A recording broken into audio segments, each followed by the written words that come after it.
শ্বশুর শাশুড়ির কাছ থেকে এই প্রথমবারের মতো 2 বান্ডিল ঈদ সালামি পেয়ে তো আমি এবার মহা খুশি। এখন আপনাদের কাজ হলো এই 2 বান্ডিলে টোটাল কত টাকা ছিল সেটা হিসাব করে কমেন্ট বক্সে জানানো। পরিবারের সবার সাথে এবার আমরা কিভাবে ঈদটা এনজয় করলাম সবকিছু নিয়ে থাকছে আজকের এই ভিডিও। হ্যালো এভরিওয়ান, আসসালামু আলাইকুম, this is me Emily from my page Tasnim Akter Emi. আলহামদুলিল্লাহ এইবার ঈদে শ্বশুর শাশুড়িকে সালাম করায় সালামি পেলাম অনেকগুলো টাকা। অবশ্যই সবাইকে বলতে হবে আমার এই বান্ডিলগুলোতে টোটাল কত টাকা আছে, এন্ড এই ঈদে কে কে কত টাকা সালামি পেয়েছেন, সর্বোচ্চ কত টাকা সালামি পেয়েছেন সেটা অবশ্যই কমেন্ট বক্সে জানাবেন। আমার ননদের মেয়ে ছেলে সবাইকে কিন্তু আমি সালামি অলরেডি দিয়েই দিয়েছি সকালবেলা, কিন্তু এখন আমার হাতে নতুন একদম চকচকা নোট দেখে ওরা আবারও বায়না করে বসলো, তাই আমার নোট থেকে ওদেরকেও কিছু দিলাম। নতুন টাকা পেয়ে তো আমি অনেক খুশি, বাকিগুলো আমার সোনা বাবাটার জন্য রেখে দিয়েছি।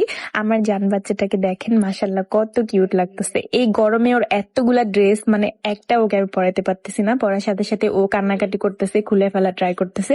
একটু নর্মাল দেখে আমি ওকে হাফ প্যান্ট প্লাস গেঞ্জি পরাই দিছি, জুতা পরাই দিছি। জুতাটাও পরে থাকতে চাচ্ছিল না, তারপরেও কিছু ভিডিও করার জন্য বাইরে নিয়ে যাওয়ার জন্য একটু রেডি করাইছিলাম। কিন্তু সে তো ময়নকে ছাড়া কিছুই বোঝে না, এই যে একটা মানুষ তাকে ছাড়া সে কিছুই বোঝে না। আমরা রেডি হয়ে বের হইলো, আমাদের সাথে আজান যেতে একদমই নারাজ। শেষমেশ ও বাচ্চাদের সাথে বাসায় খেলাধুলা করতেছিল। আমার ননদের 2টা মেয়েকে নিয়ে আমরা একটু বাহিরে যাই ঘুরতে যাওয়ার আগে বিয়ে বাড়িতে আর একটা চক্কর দিয়ে গেলাম, মানে নতুন বউ কিভাবে সাজছে এটা একটু দেখে মেখে তারপর বাহিরে বের হইলাম। তো ওয়েদারটাও বেশ ভালো ছিল, একটু বেশি গরম ছিল, তারপরে মোটামুটি রোদ কম ছিল। তো আজকে আমার এই লুকটা কেমন লাগতেছে, মানে পুরো ড্রেস আপ প্লাস সবকিছু জুয়েলারি সবকিছু পরে আমাকে কেমন লাগছে অবশ্যই কমেন্ট বক্সে জানাবেন, এন্ড আপনাদের ভাইয়াকে কেমন লাগছে সেটা জানাতেও ভুলবেন না। আর এই ঈদে কি কি গিফট পেয়েছি আমি আপনার ভাইয়ার থেকে, আর আমি আপনাদের ভাইয়াকে কি গিফট করেছি সেটার ভিডিও কিন্তু আমি নেক্সট আপলোড দিব। সবাই কিন্তু আমার পেজ অবশ্যই লাইক দিয়ে রাখবেন, যেন নিউ ভিডিও আপলোড করলে অবশ্যই আপনাদের কাছে নোটিফিকেশনটা সবার আগে পৌঁছে যায়। আমার ড্রেসের সাথে কিন্তু আপনার ভাইয়ারও ম্যাচিং করা পাঞ্জাবি ছিল,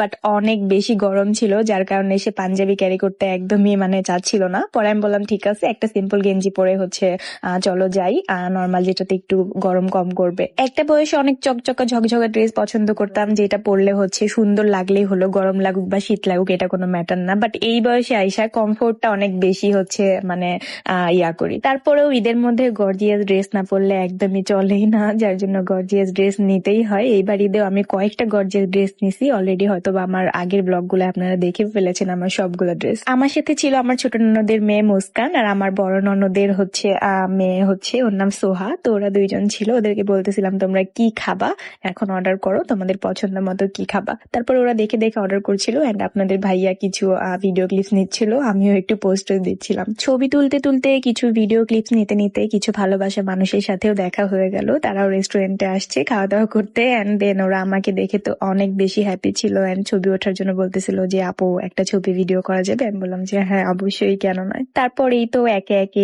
কিছু ভিডিও ক্লিপ নিচ্ছিলাম তাদের সাথেও, আর তারা আমার সাথে ছবি তুলতে পেরে আসলে অনেক বেশি হ্যাপি হচ্ছিল। ওদের পারমিশন নিয়ে আসলে ভিডিও করেছিলাম, এন্ড আরো অনেক আপুরা ছিল যাদের পারমিশন ছিল না যে ভিডিও করার। আমি বলছি ঠিক আছে, আমি আসলে তাদের সাথে ভিডিও করার আগে অবশ্যই পারমিশন নিয়ে নেই যে আপু আপনার ভিডিও করা যাবে কিনা। যদি বলে যে হ্যাঁ আপু করা যাবে অবশ্যই, তখন করি, তাছাড়া একদমই করি না। ভিডিও এন্ড পিকচার্স এডিট নিয়ে আমি বিজি ছিলাম, আর আপনাদের ভাইয়া আমাকে খাওয়াই দিচ্ছিল। আলহামদুলিল্লাহ, নজর না লাগুক, সবাই মাশাল্লাহ বলে যাবেন।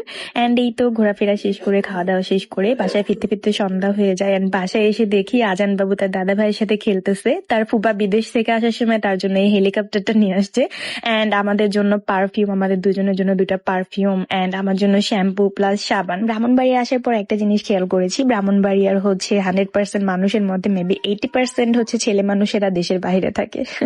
তো ব্রাহ্মণবাড়িয়ার কে কে আছেন আর দেশের বাইরে থেকে আমার ভিডিও কে কে দেখছেন অবশ্যই কমেন্ট করে যাবেন। তো আজকের ভিডিও এই পর্যন্ত শেষ করছি, দেখা হবে অন্য কোনো ভিডিওতে। ততক্ষণ পর্যন্ত ভালো থাকবেন সবাই, সুস্থ থাকবেন, আল্লাহ হাফিজ।